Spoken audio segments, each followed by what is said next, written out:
This conference will now be recorded.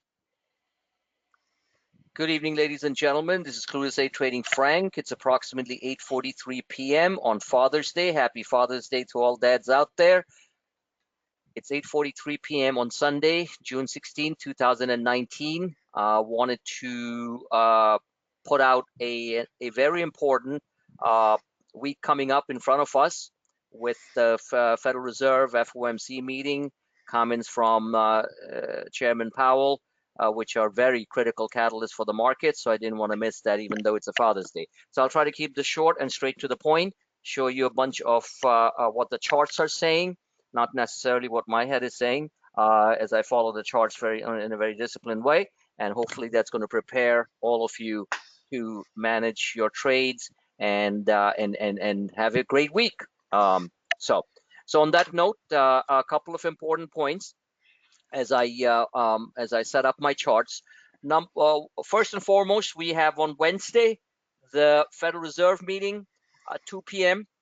They are going to talk about what they plan to do with interest rates. There are some bets out there in the bond market that they're going to cut rates.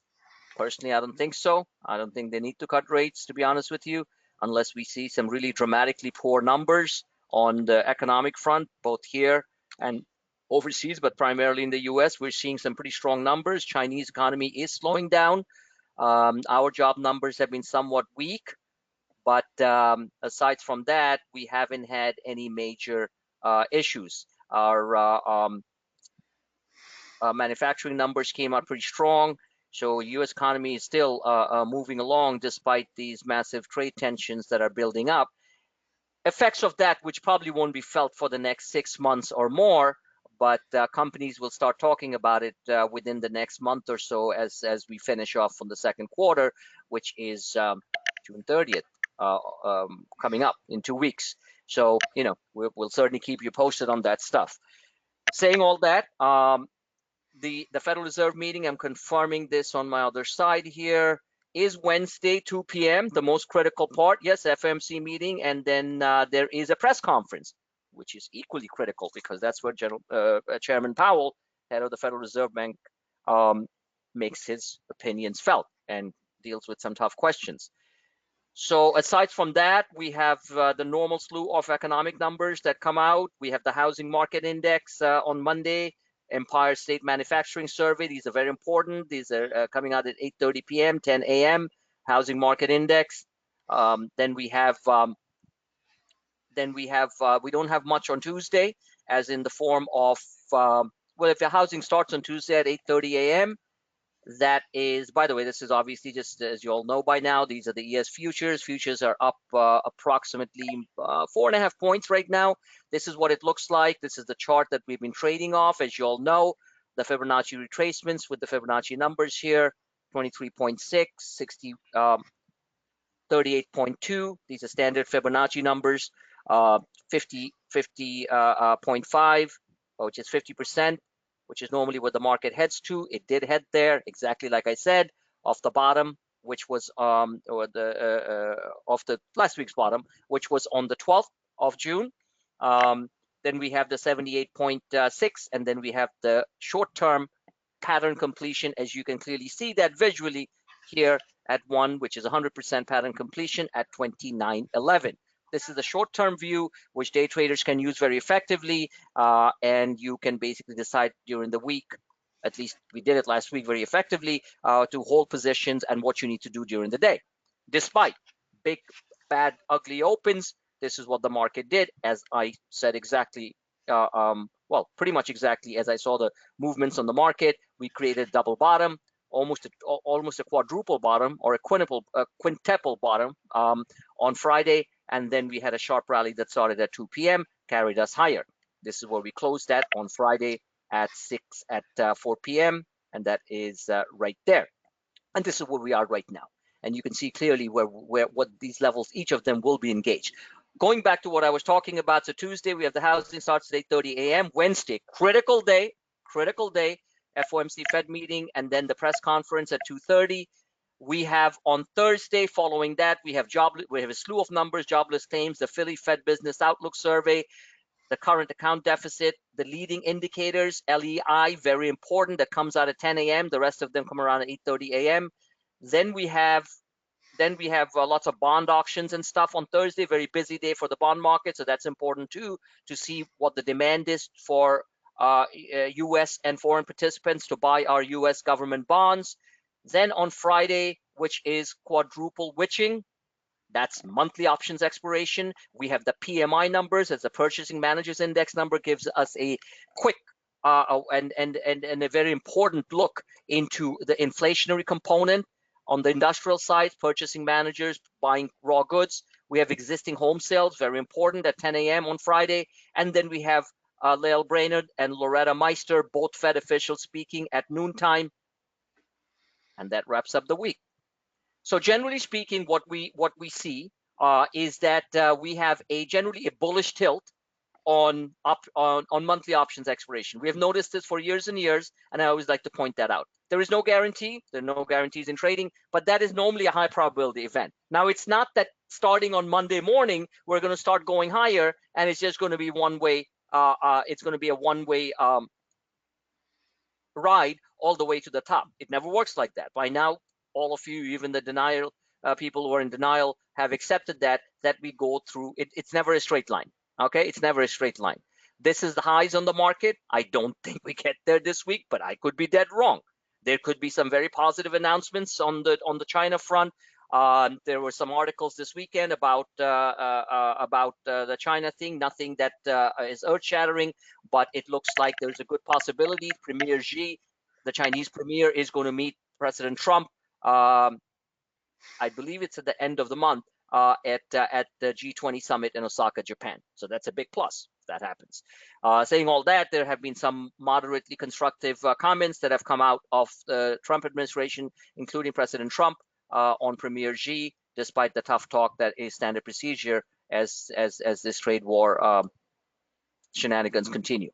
So saying all that, Chinese economy slowed quite a bit. So the pressure is on them to somehow work out some sort of deal before this export tariffs, import tariffs, and all the tariffs that we have put on them, and they have put on us too. But we are the biggest shopping mall in the world, so they are more to lose. And banning Huawei. I finally got it right. It's not Hawaii, it's Huawei. The big telecommunication, one of the largest in the world, banning their products in the U.S. and that type of stuff. It could be used as a negotiating chip, bargaining chip. So the Chinese are under some serious pressure to cut a deal. We are in a way too, because the markets will certainly not like it if there is if the additional tariffs of 325 billion go into effect. I can assure you that from a financial market standpoint, that's what we're really concerned with. And the U.S. economy, it is going to be a short term. It's going to be a sharp drop, no question about it. So all kinds of stuff. So generally, a bullish event going into it, not a straight line. So you have to play it through the charts, and that's the only way to do it. Now, I'm going to point out levels I think the market can get to. This was the all-time high. I'm going to work through that in a minute. So that's one. Second thing is we are going to we play our standard stocks. We have been doing some excellent trades on the day trading side, also on the swing side. However, the volatility has been quite intense, as we know by looking at this is a 15-minute chart. You can clearly see here. Mike, if you don't mind, can you just mute your microphone? I'm getting a lot of feedback. Okay, that's great. So you get a lot of what they call in the standard verbiage chop. We call it structured volatility. That's the fancy term to use for traders, because that's the way it is. It's structured volatility. It's within a structure. And Mike, can you mute the microphone? Mike, please. Oh, sorry. Yeah, please. If you do that, because we get a lot of feedback when it's moving around. So, all right. So aside from that, so this is your standard intraday movement. Market opens lower. Markets are up right now. They might be opening down 10 handles, 10 points in the S&P 500. Dow opening down more than 100 points. But honestly speaking, it does matter and it doesn't matter. If you're completely focused on the charts, you'll know how to react and make money during the day. And manage your trade so you don't flip out right at the bottom and then you see the market come down from down being 150 points to going positive. Welcome, Kate. Another one of our great members just joined us. So so saying all that, you got to be focused on these charts. You can replicate these charts on your side, and if you need some assistance and help, I'll try to help you as much as possible setting it up. It's not that hard. So otherwise, just follow my real-time charts and also look at your own screens and like we say, MYOT, manage your own trades. Do not have to be extra. You don't have to be too active. One of the things being such a critical week as we get into Wednesday. After Wednesday, we'll have a little bit of a clearer idea where the Fed is standing, and the market might have a little bit more of a more convincing move up or down, and hopefully we're positioned in the right direction based on the charts, but I think there'll be a little bit more visibility after Wednesday, after 2:30 p.m.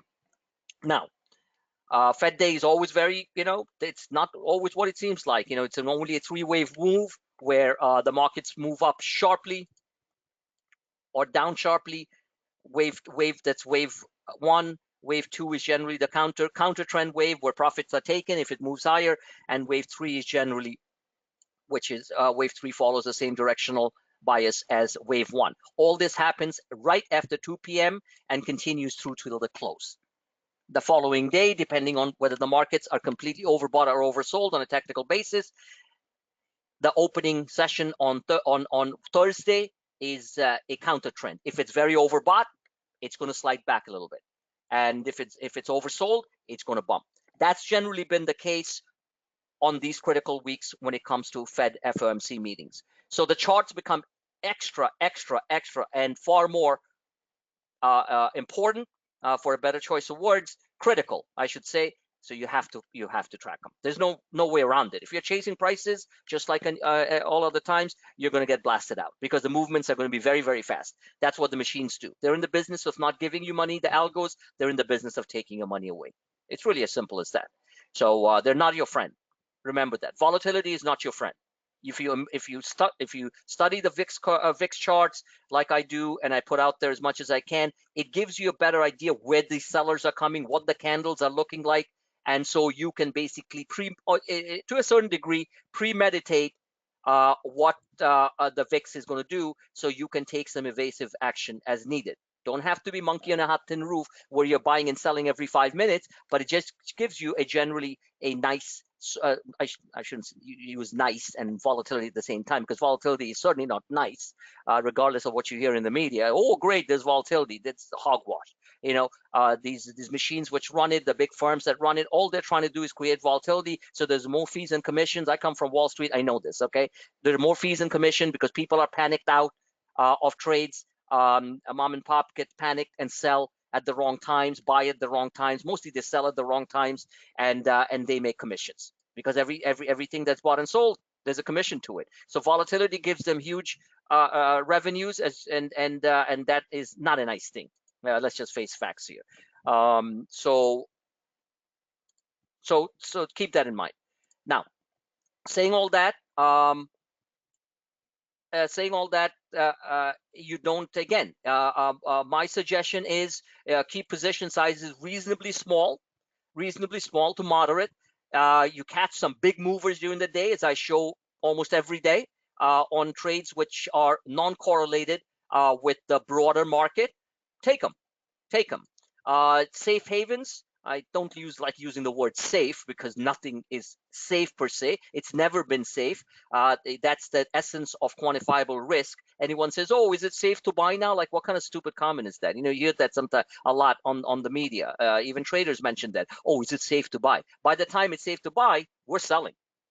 By the time it's too risky to buy, and technically things are deep, extreme oversold, and no one wants to even turn on this on their screens, is the time to buy. That was a 1,200 to 1,400 point move that we got in 1 week. This is the weekly chart, right? And this was last week. A doji still looking like a bull flag. That's why you have these two lines, just to focus people in what I'm looking at. These two lines weren't put there for color. It was put there to show you that this look is still on the weekly looking like a bull flag, pointing up, because bull flags can also look like this, consolidation pointing down. This one, big fat candle. Haven't seen one of these in a long time. In fact, one of the largest. That's why they said we're the biggest week of of the year, of 2 years, and all that stuff. When the headlines run it. This was last week, consolidation and a doji. Doji simply means slight indecision. This is right now that this green candle forming, and that's what futures are up 4.25 points. So getting back to it. Don't want to lose my chain of thought. Technicals alone will not deliver the goods. It's how you use the technicals. You use the technicals because this is a weekly chart. So when you see a weekly chart, you don't see the massive volatility that comes about within the week, intraday, every 15 minutes, every 1 hour. So a lot of traders who are still stuck in the old way of thinking about the markets, and I always like to claim that at Clueless A Trading, within a month or so of your engagement with us, you will never look at the markets the same way. But there is a part of our brain which is habitual, which is just like, it just wants to stay the way they think, stubborn. So what happens is that you want to believe that, if it's going higher, it's going to go higher. No, it doesn't work like that. It hasn't worked like that in a while now. And I've been talking about this algorithmic high frequency trading volatility for years now, for quite a few years. Okay, so more you embrace it, more you focus on the charts, it starts getting imprinted on different parts of your amygdala in your brain, and you start to look at things differently. It's a change. Some people get it quicker, some people it takes a little bit of time, and even then it's tricky, because if you have a larger position, you tend to get out early. It's happened to me many times. And if you have any type of position, you sell at the wrong time because you're chasing prices, and you're looking at the 1 hour chart. There's a big fat red candle because of a tweet, because of a comment from the Chinese, because of Brexit, because of this or that. Then obviously, it's those are things you really have to sort of control in a disciplined, technical way. Not easy, but not extremely difficult. But you have to train your mind and your brain to do that, and that will affect your trading P&L, profit and loss, in a positive manner. So let's saying all that, let's start looking at it from the zoomed in version, which is the 15-minute version. This is the chart you should follow. This is like I told you, pattern completion is 29.11. We will most probably open up, if futures remain like this. We don't know, because around 9:30, I believe, the Chinese market opens. Let's see how they open. That's going to affect the Globex futures. And then you have the European markets opening around 4 a.m. Eastern time, our time. That is going to affect our opening too. So there's a lot of different factors. You're seeing the movements here back and forth. Futures now are up roughly 3.5. Anyway, if things open up in a positive way, you'll open up around 29.02. We did print around 7:45 today. We did print 29.01. You can see that. There you go.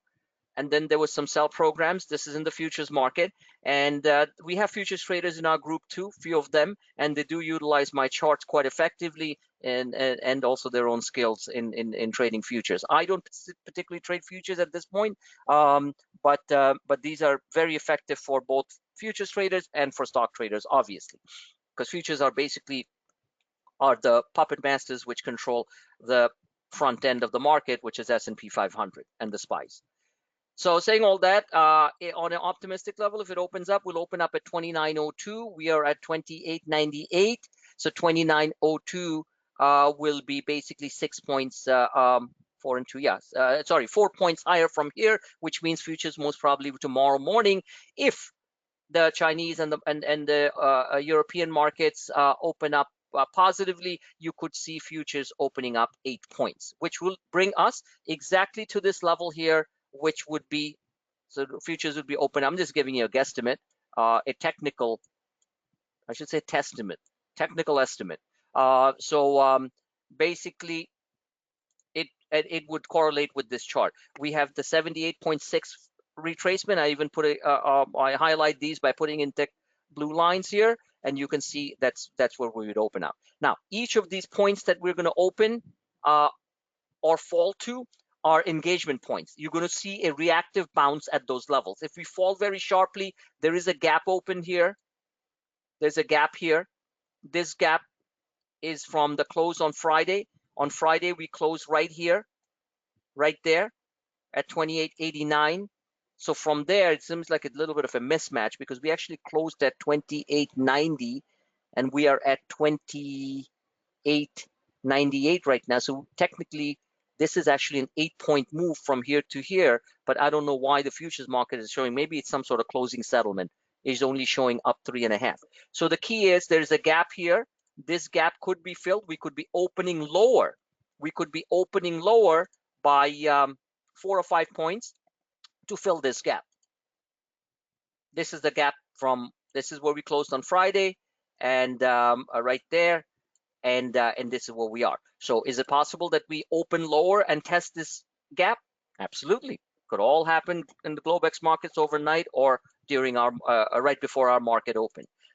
These are things are important because, and it's for a simple reason. They're important because it doesn't freak you out when you look at the S&P, the futures at 8 in the morning, down 10 points.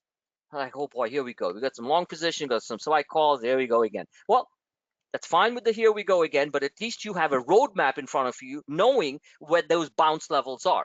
The Fibonacci 50 level, that is at 2889.71. And everyone has their own platform. They can certainly, mark those numbers.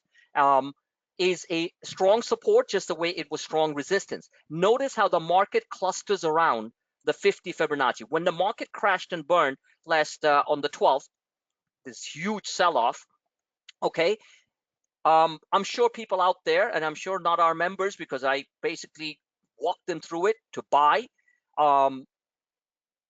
I drew at that point. I took the high, I took the low of the opening print on the S&P 500 futures, and I went ahead. This was at around 10 at night, and we opened up at 2:15, 6:13. What date was that? 6:12. Okay, so we opened up. So anyway, I drew the Fibonacci retracement from the top to the bottom, and lo and behold, I said, look, one with the other, we're going to get to the 55th. So you buy those calls accordingly. My suggestions, your own decisions, and you'd be a very happy camper. Once you hit the 55th, there is always what we call clustered volatility. This has happened over and over again. Anyone who's been with us for a little bit more than a few months know very well how important, especially in extreme situations, on these overnight flash crashes or intraday flash crashes, how important the 50 Fibonacci level is. Now, this is a moving number. Now it's fixed based on this pattern, but I constructed for all your benefit, and I picked the high range and the low range, and I went ahead and I go ahead and put the Fibonacci levels right on top of it. Okay, I can't toggle with the Fibonacci levels. These are constant based on what I pick to be the top end and what I pick to be the bottom end. That sometimes is difficult for a lot of other traders who might be looking at a top end, maybe here, or they'll be picking something here. But hey, that's my job to do, and I'm doing a fine job trying to help you guys with that. So at the Fib 50, there's a lot of cluster, and that's exactly what we saw. We saw back and forth, and as there is more back and forth, it creates a trading range. We know what the lows are, where the buyers are coming in. We know what on the trading range that it could be an intraday trading range or so. This was on the 13th. There was intraday. We saw that this would hold. We look at the internals, which I'm not showing on this chart, which I show repeatedly, and the simplest way to follow it is through the stochastics and the MACD. Stochastics are very simple, easy on the eye, very effective trading tools. Now we have a trading range. So we know now that if the trading range breaks out, where we can go to, where the sellers came in again, and these are not human sellers, these are robotic sellers, and that's what the next range is, right? 28.98. It doesn't correlate with any Fibonacci level. It's in between the 78.6 and the 61.8. But now again, we have another visual data point which we can use to trade. Then comes that big sell-off, lots of chop, trying to break the 50 fib. Once you break that, it becomes resistance, right? A support becomes resistance once you go below it. That's what happened on Friday. And That's primarily because we opened down way lower. Avago, which is Broadcom, one of the world's largest semiconductor companies supplying networks and cell phones and iPhone supplier, the numbers suck because they're getting hurt big time, and their CEO was very direct about it. On this Huawei ban, these trade war tariffs, all kinds of stuff, and he saw a sharp demand fall. So Apple opens down big during the day. It actually came up quite a bit. Could have traded that as per my alerts and your own look. You could have bought the 195 calls and traded it for a good 40 to 50% on that, on the 195 calls. You could have done it intraday, but I showed the ones for 95 for Friday. Okay, so you have a lot of opportunities in these type of situations. Broadcom, I put out a reversal trade. Don't know if it's going to work because Broadcom really got hit. All right, so and for the right reason. Their numbers were weak. They lowered their demand. They're very conservative, and they're very honest that this whole trade war stuff sucks, and it's hitting global supply chains. And from a financial standpoint, these big companies are getting hit. But so let's move on. So now we have we kept on hitting this. We kept on hitting it, and not being able to go over the 50 fib. Internals were showing that it's bottoming, as I showed on my other charts. Feel free to go through the Twitter feed; it's all there. And then at around 3 o'clock, no, I alerted all my members. We started to see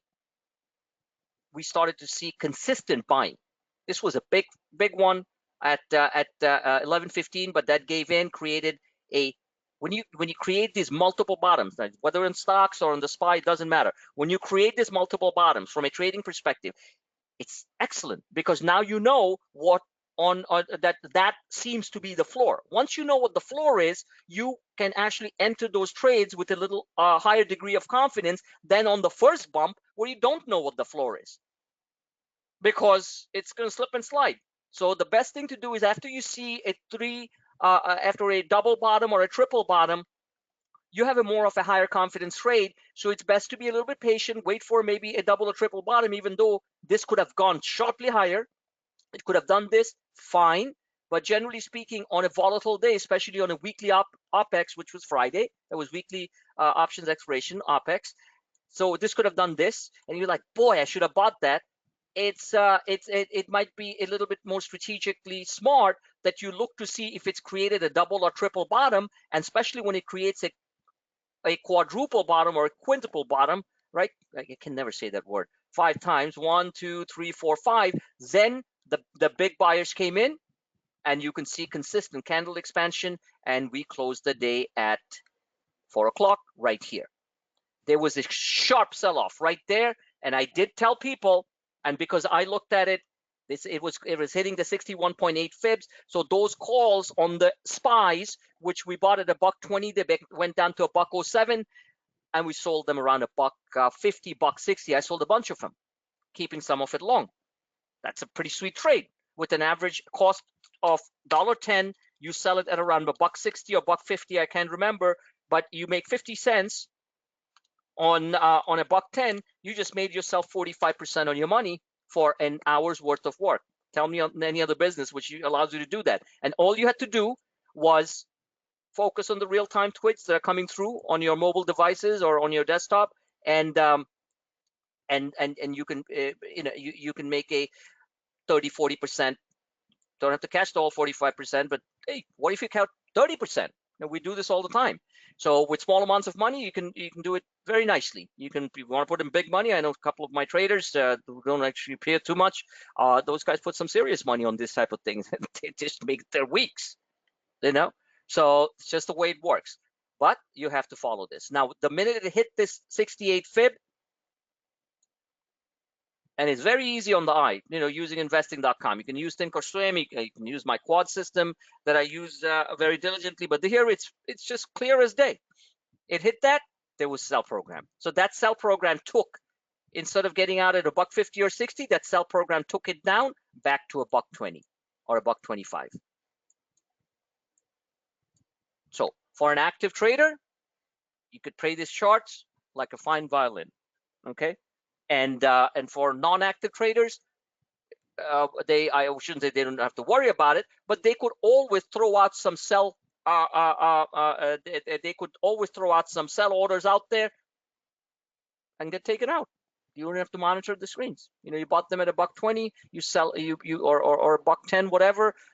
You just you throw out an order to sell at $1.40. You have a couple of contracts, you just made yourself some money. And this is where we are right now. Now, if we open up here, obviously these 125 calls are going to be at almost $2. I think not $2, but at least $1.60 or so. That's another 40–50% on your money that you can get, or less. Okay, so let's move on. So this chart is something that you will need to track very diligently the first part of this week going into Wednesday. Because if we go from here to 29.11, that's a good 100-some points on the Dow Jones, and the pattern completion part that started on the 11th of June will be completed. That doesn't mean we have to just stop there, because this is a 15-minute chart. So let's look at the 1-hour charts. Do I have it up there yet? I don't. Okay, I have two versions of this. Let me put the 1-hour chart. The 1-hour chart zooms out a little bit more and gives you an idea whether or not you need to completely sell out there or whether there is room to move. And I can tell you that the 1-hour charts have been put in. I've shown them quite a few times. Show this to you guys again. They're telling you we have more room to move. So this is your 1-hour chart. More you look at these things, let me take out these kitty bars showing like, okay, green is good, red is bad if you're long, obviously. But hey, I just put it out there saying we're in the green zone, but I don't necessarily need to put that. In fact, going forward, I'm going to put less markers on these charts so they're cleaner. They're actually pretty clean anyway, but that might hurt some of my members who just love these arrows. So okay, let's do this. So let's keep the February. This is your stochastics, overbought, oversold, 1-hour basis. But let's look at the chart. There we go. Okay, now this is your 1-hour chart. The top is the highs in the market that were created. Look at the date at the bottom, back in May, right? Back in May, it shows May 1st. I don't remember the exact date. That's the high on the markets, 29.61. Low on the market, 2,700. June 3rd, told people to start nibbling right at this level, and we had a humongous rally. First thing that catches your eye, repeating this again, this is still a bull flag consolidation channel. Technically speaking, you can, there's no other way to describe this other than a bull flag technical channel. Look at that. Okay, so let's accept that for what it is. That is a consolidation channel. The market is moving back and forth, consolidating these huge gains, which most people missed. Mind you, most people out there, don't know how many of our members missed it, but you certainly needed to be long in these type of trades, which I've explained very clearly in my other webinars, that you can take a small amount and make it reasonably big, so it'll allow you to keep a cash cushion as well as diversify trades in the multiple suggestions that I put out there during the day. Okay, so saying all that, this is the level 29.11, which I showed you on the daily, 29.11, and then we have and then we on the lower end we have 28.71 dotted lines. These are all. This is the 1-hour fib. So obviously the numbers are a little bit different. So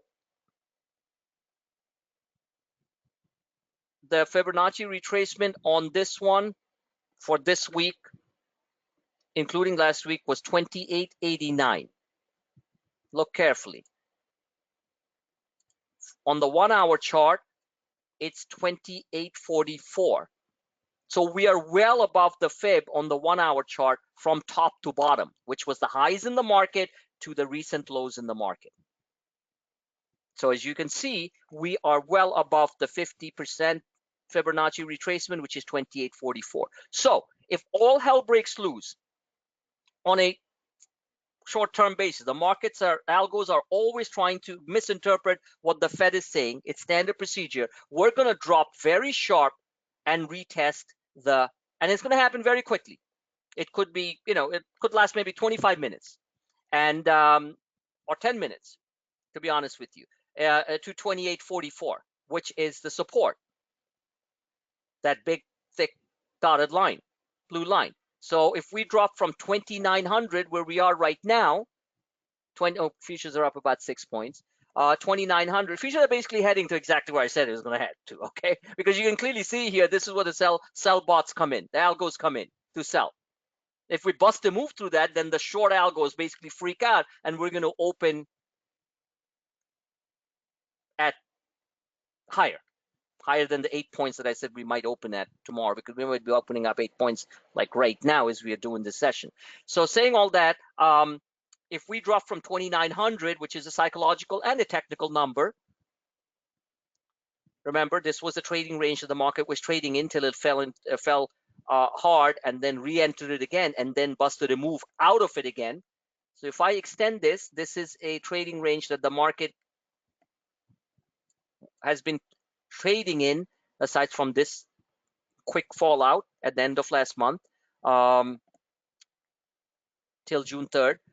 That is that was 2,800 to 2,900, 100 points. Simple. 100 points roughly means 700 points, maybe a little bit more, 700 points on the Dow Jones Industrial Average, just this box. So now we are basically attempting to go over the box, and we hit this level here at 29.11. Now these are important for SPY traders, and they're also important for other traders who are trading my other suggestions, individual stocks, because when the futures start to drop, you all know what happens. Everything just goes whoop.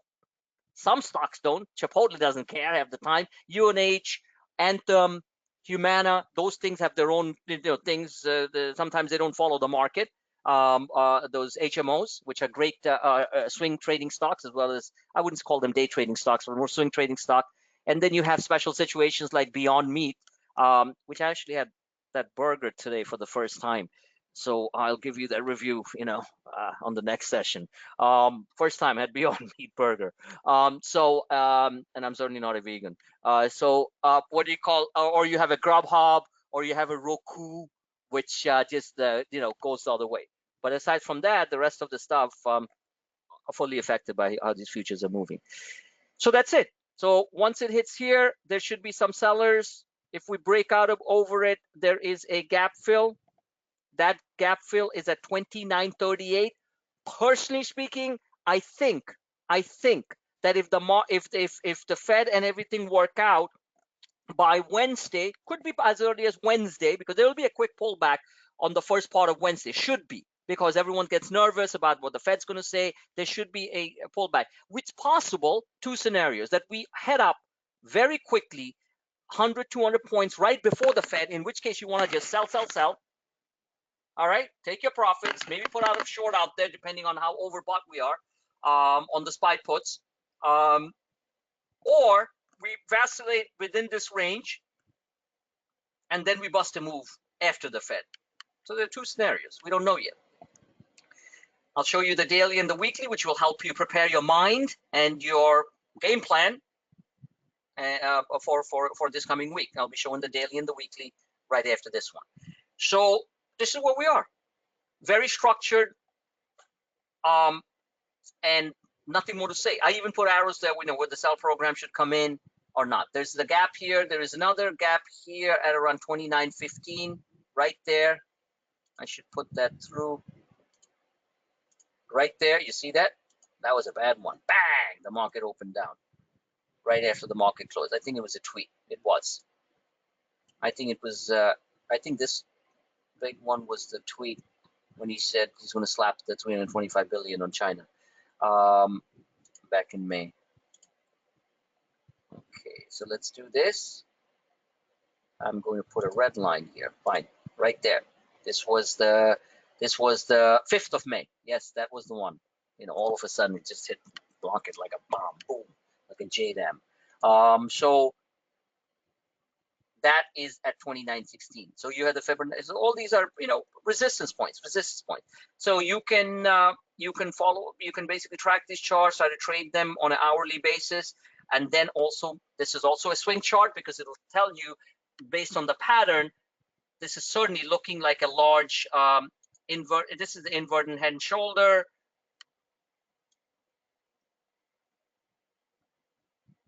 Sorry, went up, came down.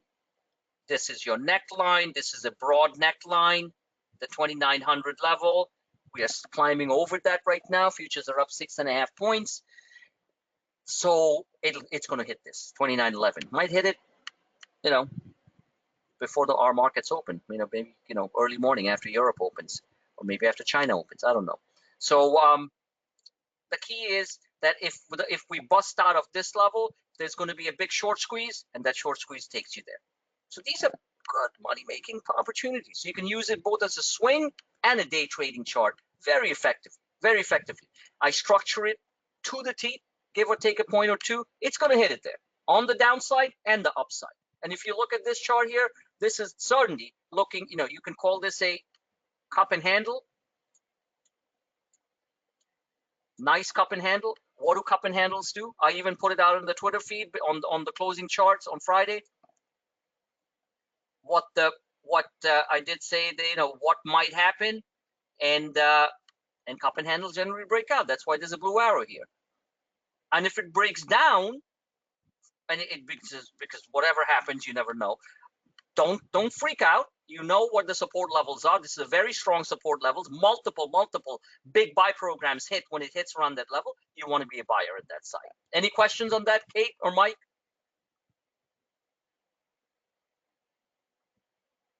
No? No, Frank, I'm good. Okay, everyone's following me. Kate, you with me? Okay. Let's move on now to look at a little bit more of a swing. I had a ACS session with a member, and they said, explain to me about the swing trade side. I did some explaining. So one of the things is, if you want to cut out and you're busy during the day, which most people are, and you want to freak out over 15-minute, 1-hour charts and stuff, you have to put in a lot of faith in the technical discipline of the daily. So let's take a look at the daily. The daily chart, this is weekly. Why don't I have the daily? Bear with me, let me bring it up.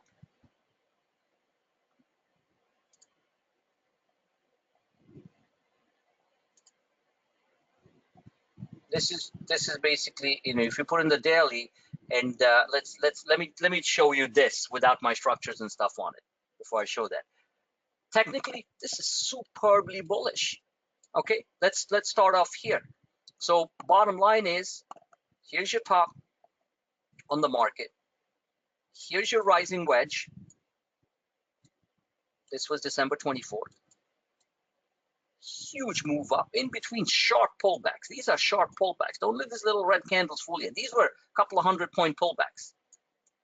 Okay, where the world was supposed to end, and I said the uptrend is intact. The uptrend is intact, not because my brain was stuck in in repetitive mode. It was because I was looking at a lot of technicals, and they kept on showing that the uptrend was intact. And the uptrend was intact. So then it gets back to the previous highs, and then you get still a bull flag. Then it moves higher. It should have gone a little bit more. This was May, but then comes the tweet, okay, about the $325 billion tariff. Market freaks out, crash and burn. Then comes all those comments that, all kinds of different other things happen. China didn't go postal like nuts. They were pretty diplomatic, all that stuff, some tough talk and stuff, but no major retaliatory action. President Trump said, she's my friend. All kinds of stuff, because he literally controls the market, to be honest with you. So the technicals are showing that. So saying all that is, so we are here. So whichever way you look at it, you got a rising wedge, which is normally straight. You got a sharp consolidated pullback. Now a reflex rally, and different levels that the market's going to hit. So I'm not saying that the market is going to go back to 2960 and stuff, but if you look at this move here, this is certainly a cup and handle or a bull flag. No question about it, right there. And it might, like I already explained, might hit those slightly higher numbers, before the Fed meeting. I was hoping this would be the reaction on the markets. Futures are up 7. Given where we saw, and I showed out what was happening, I was hoping, and that was a good Father Day gift for all of us, was that we wouldn't get any really nasty comments coming out of China through communiques and press releases, or President Trump going ballistic on China. I was hoping none of that would happen, and it didn't happen. And happy birthday, Mr. President. I put it out there. Okay, so because none of us want to see futures opening down 15, 20 handles when we have long positions and the technicals all suggesting higher, all of a sudden futures opening down 20. None of us want that. Puts a bad taste in your mouth. Doesn't matter what technicals and stuff. You just open thinking, here we go again. Well, so far so good. So this is where we are. Now, on top of this, you can see how this cup is developing. I mean, there's your cup, there's your handle. It's like another small cup. ES daily. So let's put out the ES daily out there. I don't want to get too in-depth here, because I promised myself and promised my wife that I'm going to keep this reasonably abbreviated. She knows when I start my webinars and stuff, I'm very passionate about what I do. I'm very passionate about trying to help as many of my members as possible, that I keep on going sometimes. So looking at this picture here, this is your daily. This red line here is your 50-day moving average. Good sign. It's moving sideways. We held the 50-day moving average for 1, 2, 3, 4, 5 days almost, right? 5 days, all last week, despite this mini bull flag. This was a bull flag. Then we went higher. So this was picture perfect. When you see patterns like this, I really can't explain it. This is all algorithmic. It's a very defined candle. See how these candles look? They're dojis. They're not full-scale inverted hammers where things are just going to fall apart. Inverted hammer is this, a long tail and the body at the end. You know you're going to have follow-through selling. So anyway, so this one was minor. So now we're here. So again, first level of contact comes in that 2910, 2913 level. Second level of contact comes in the upper Bollinger, which I think could be like the most the market can get to this week, which is 2930, which would be sweet. 2930, like I said, it's a good 200 points from here. Stochastics are doing fine. This was what I had predicted, if you all remember, from weeks ago in the heart of the madness, all these big 600-point drops. I said this was a falling wedge breakout. Oh boy, that's a $1 million trade for traders who played it right. I'm dead serious. Okay, for traders who played it right and put in, let's say somebody just went in there and said, that's it, it's happening. I'm going to put in $20,000, $30,000, $40,000 in this trade. Honestly speaking, that's good for 500,000 plus bucks. If anyone did that, raise your hand. Let me know. I mean, we took staggered profits along the way, but honestly, that one move is good for 6 figures plus, as long as you jammed in and just said that's it, and you bought the calls a couple of days out. These candles can make somebody's, can be 5 years worth of trading. All right.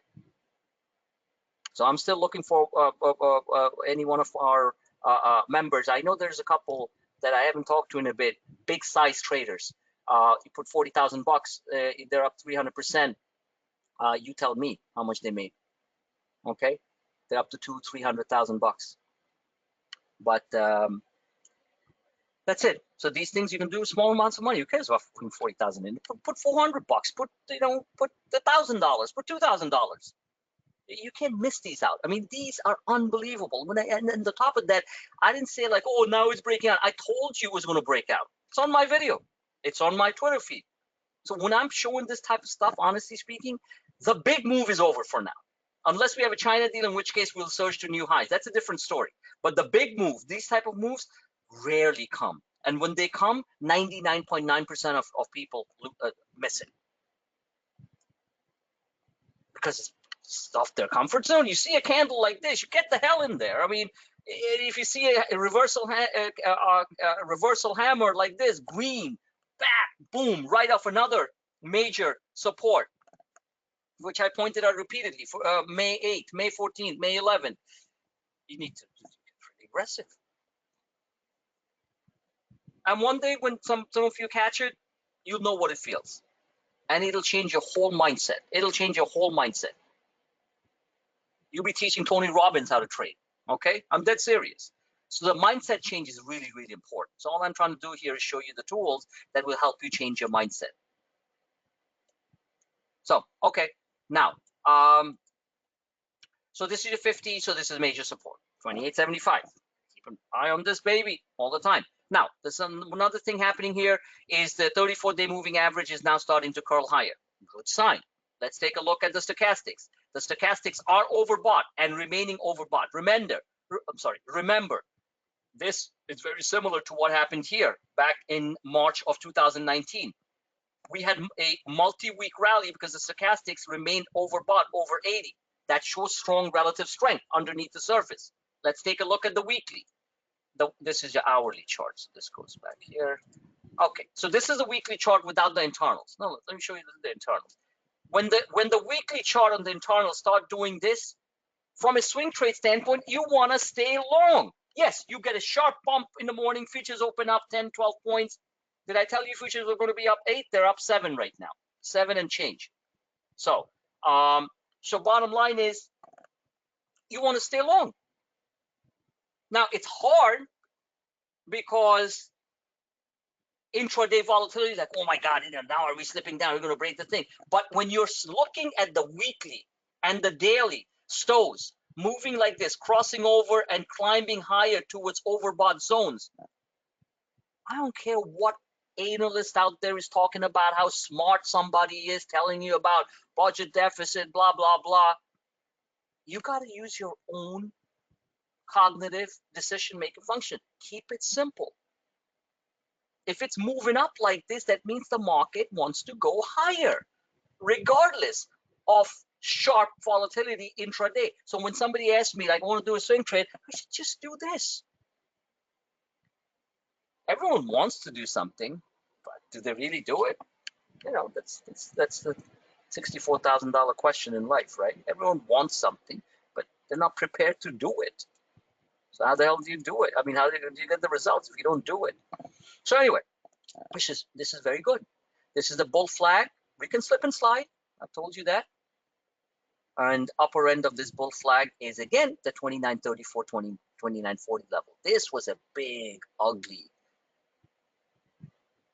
red doji, which started the big sell-off on May 6th after the big 325 billion tweet out of President Trump and the escalation of hostilities and the Huawei ban and all that stuff that came, which propagated this massive sell-off. Remember, this is the weekly chart. Each of this is a week.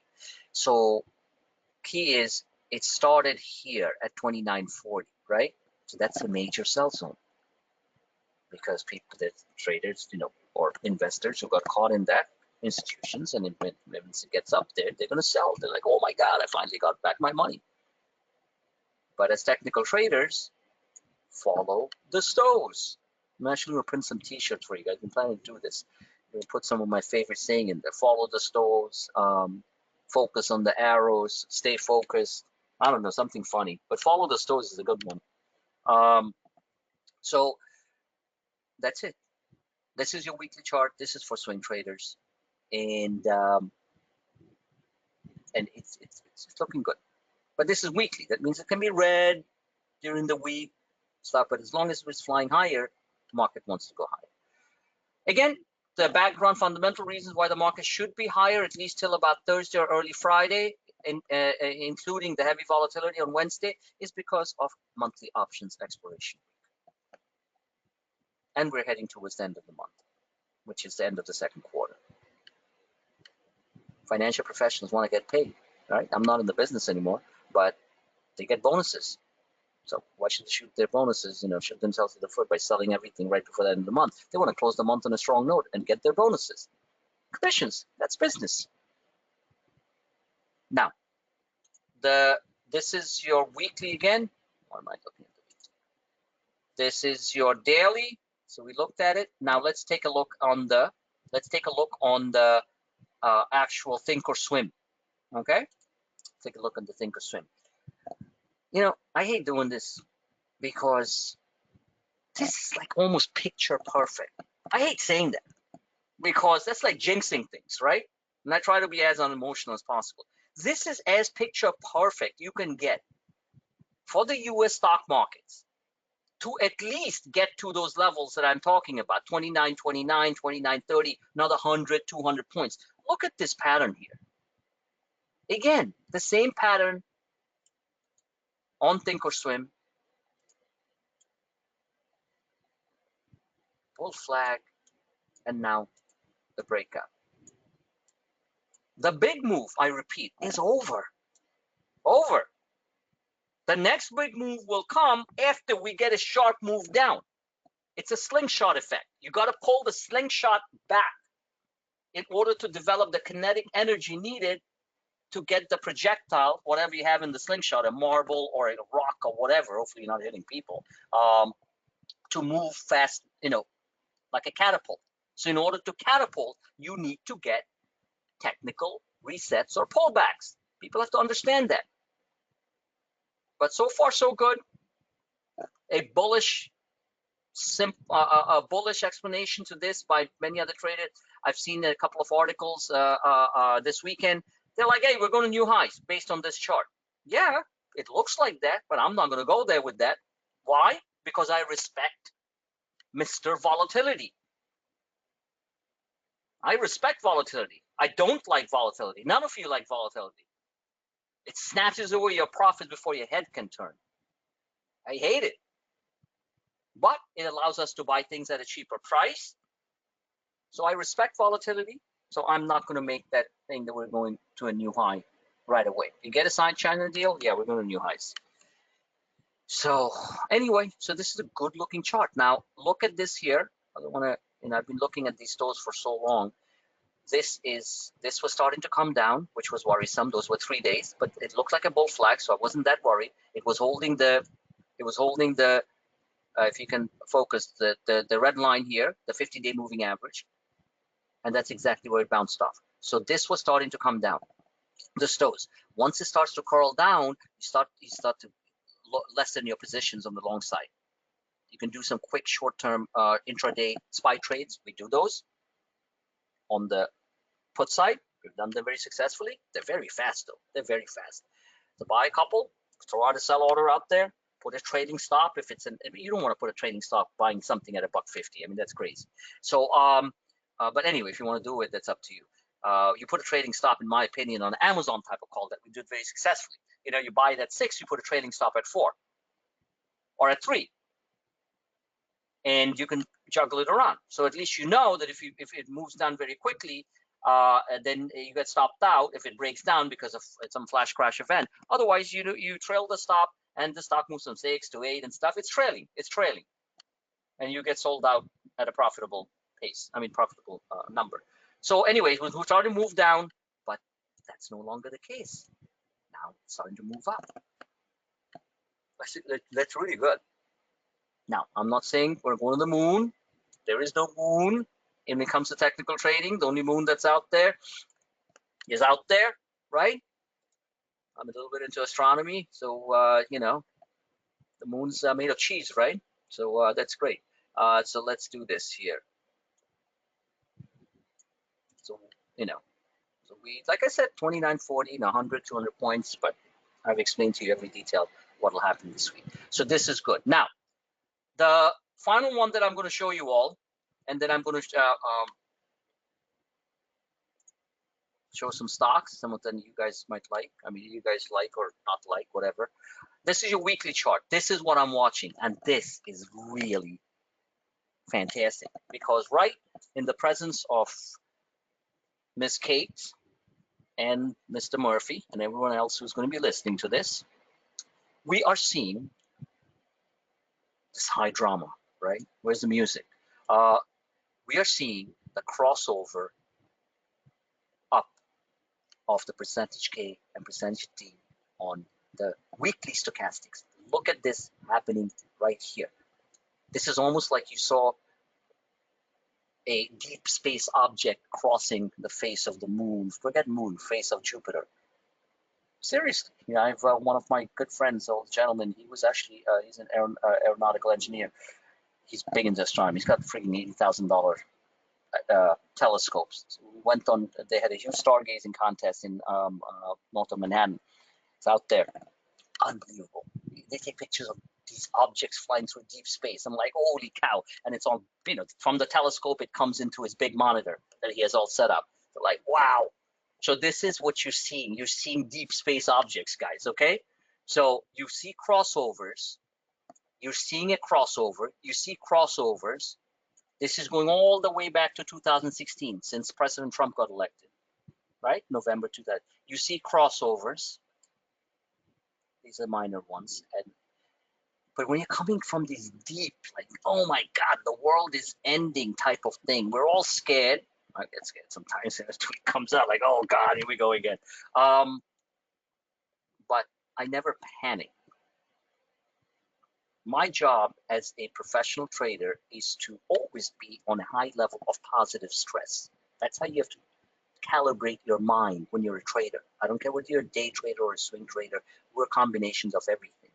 You need to be in a level of positive stress. You get too comfortable, you're done. I'm never comfortable. I don't care what. I mean, my projections have been so right, it's not even funny. Do I get comfortable? Never. That's how I like to lead my life too. Always, you have to have a level of positive stress that brings calm and inner strength for you to attack whatever comes your way in life as in trading. That's serious. I want to teach that you guys are smart people. So what you're seeing here is extremely positive, because on the weekly, we are seeing the first signs of a crossover. On the weekly chart, not a 15-minute, not a daily, on the weekly charts. Futures right now are up 9. So it's above. So let's take a quick peek. It's the joys of having these monitors. Let's take a quick peek. Hello.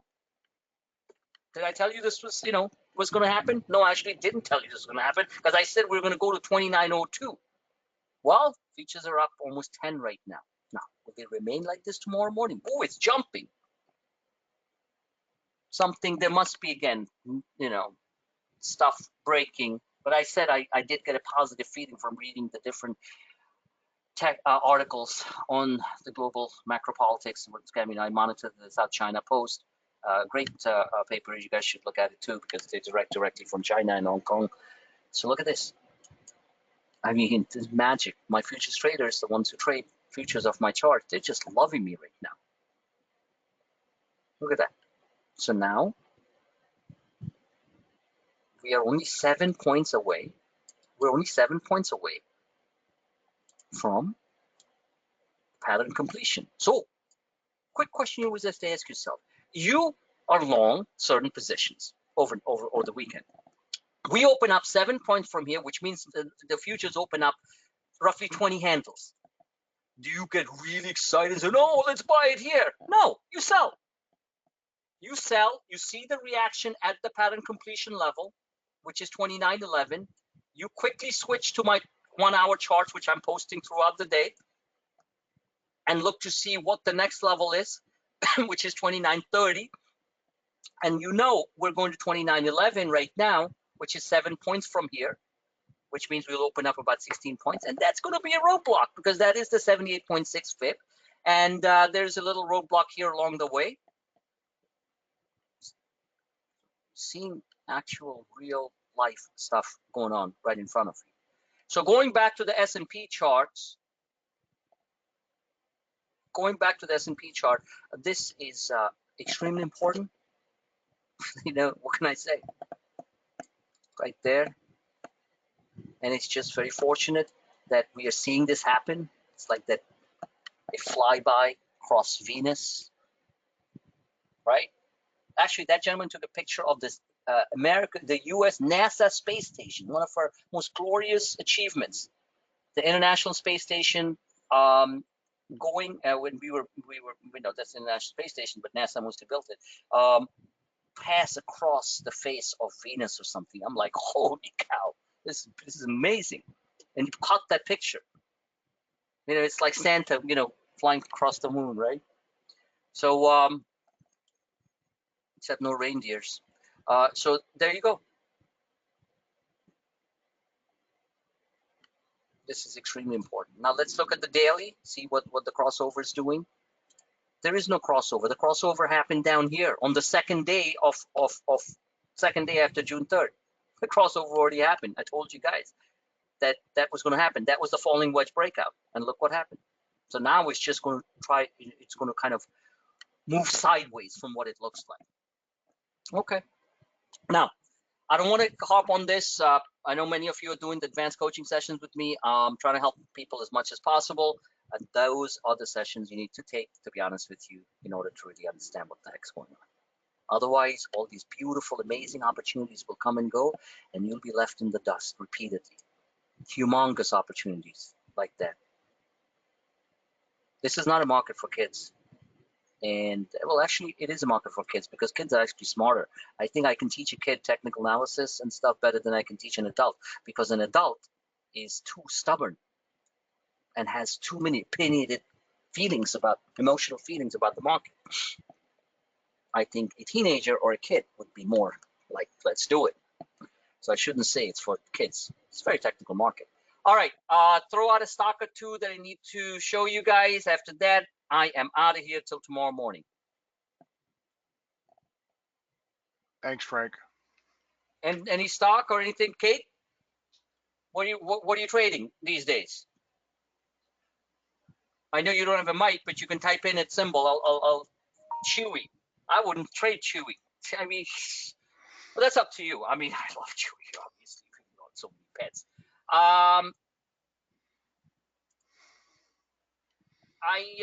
So where did you buy Chewy? Because just to be clear, this is the stock that you own. I never recommended Chewy because I think it's completely overvalued. But what price? $33.15. Okay, you probably make money on Chewy. But there's no way to do any technical analysis on this chart because it's 1 day old. Okay, so I can do this. I can what you can do is Chewy doesn't really excite me as much. Zoom ZM excites me. Beyond Meat, my God, those stocks. I mean, they're serious growth potential. Chewy is a unique company, but it's the barriers to entry by somebody else. It's very easy. Yeah, they have a database of every single pooch, including our 6. I'm sure they do. Can you go over beyond? Yeah, so Chewy, put stop losses. Okay, put a stop loss at 32.74 because we know that's the floor, and you'll probably make yourself a good 3, 4, 5 points. But put a stop loss in there and run it. All right, so that's good. Beyond's a very, in a way, it's a technical chart. I have excellent Beyond charts on my on my quad platform that I will show. I don't really push Beyond too much during the day because it's a very fast moving stock. Okay, and those options really move. And these analysts up downgrades and stuff ain't doing nothing to it, right? Like they say. It's like boom, that was the big fallout, and see you later. So looking at the 1 hour chart is the best way you can trade it, Kate. You draw some ranges and look to see where the sellers disappeared and the buyers came in. So let me change the pen color, walk you through this. You can buy small 1 or 2 calls on these things. By the way, it's Beyond calls because they know it's such a hot stock, are not cheap. They're not cheap. I was thinking they're like $1 or $2. They're $4, $5, $6, but boy, do they move. In a single day, they'll be $13. So I am looking at I'm trying to look for yellow. Okay, so here's your floor here, which is 130. Upper end of this move here is 175. Forget that. I am looking to see this. You always have to look at, when you're trading Beyond, always look at the 1 hour charts and look at the segments because it is still developing a technical base. It's so recent. Trade off the 15-minute charts if you're a fast trader, or you look at the 1 hour charts. That's what I would do. The lower end is roughly 130. The upper end is roughly 160. You got 9 points in between like this. It'll probably open up 9 points given the fact that I actually spend money, getting Beyond Burgers for our family. So I'm still in two minds whether I really like it or not, to be honest with you. Okay. My son, he's at the gym, he's a very fit guy, he goes to the gym and all the stuff. He said, yeah, he likes it. Is he going to switch completely from meat to, I don't think so. Okay. I don't know. I'm not. But is it good? Yeah, it's good. It's good. So saying all that, you can trade these levels. So far, when we pull up the daily, it doesn't have enough data to give me idea what it's going to do, because honestly, after it shot up, and remember, I told people to we traded Beyond on earnings. You remember that, right? That was huge. I wish I had a lot more calls. Oh, boy, it was sick. And I didn't hold it all the way up here. I couldn't believe it was doing that. I was out mostly at this level and the rest of it here. So now that it's done this, what is this pattern? What is this pattern?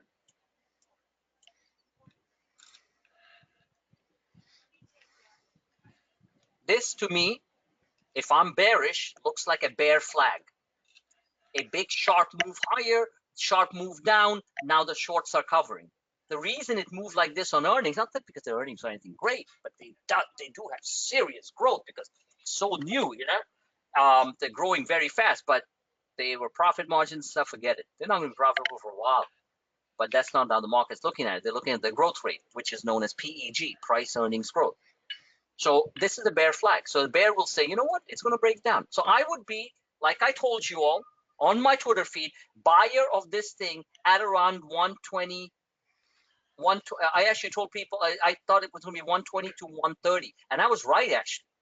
But I didn't personally get a chance to react to it because I was having, I think, a really strong day on some of my other calls.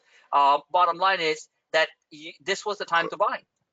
Mike, you got a mic. You're burping. We can hear you. So anyway, so the point is that at this point, this could be a bear flag. I personally like at this point, given what it's doing, 130, 140 look like good buy zones. But it's a fast-moving stock.